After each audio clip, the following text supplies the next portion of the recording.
the Persian Gulf skies trembled.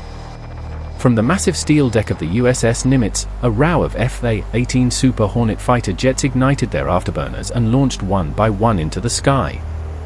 Their destination, the escalating conflict zone near Iranian airspace. This was no mere exercise.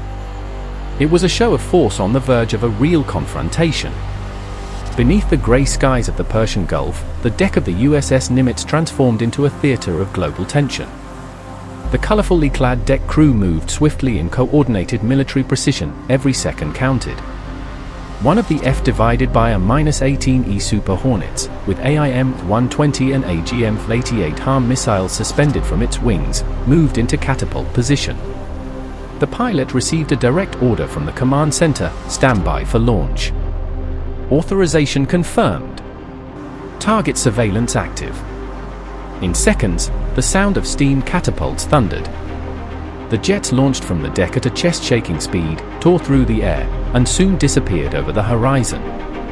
Inside the cockpit, the pilots monitored radar, communications, and IR sensors, all indicating increased Iranian military activity on land and at sea.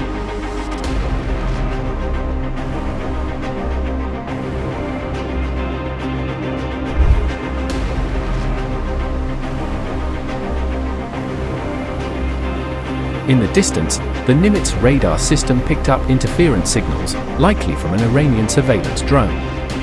Another fighter jet launched, this time on a combat air patrol mission, ready to meet any aerial threat.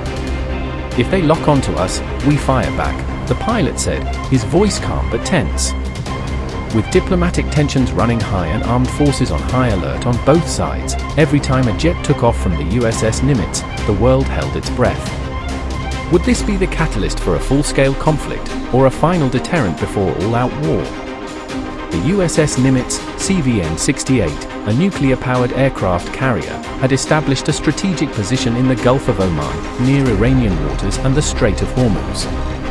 It served as the center of U.S. air operations in the region, surrounded by destroyers, cruisers, and supporting logistics ships in a carrier strike group, CSG, formation. First, an F-18 Super Hornet conducted a reconnaissance sortie over western Iraqi and eastern Syrian airspace, where pro-Iranian militias were active.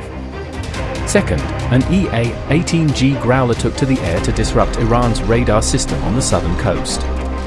Third, an E-2D Hawkeye surveillance aircraft maintained air coordination and provided real-time visibility of enemy activity. Fourth, an MH-60R Seahawk was involved in maritime surveillance against Iranian patrol boats and cargo ships suspected of carrying weapons.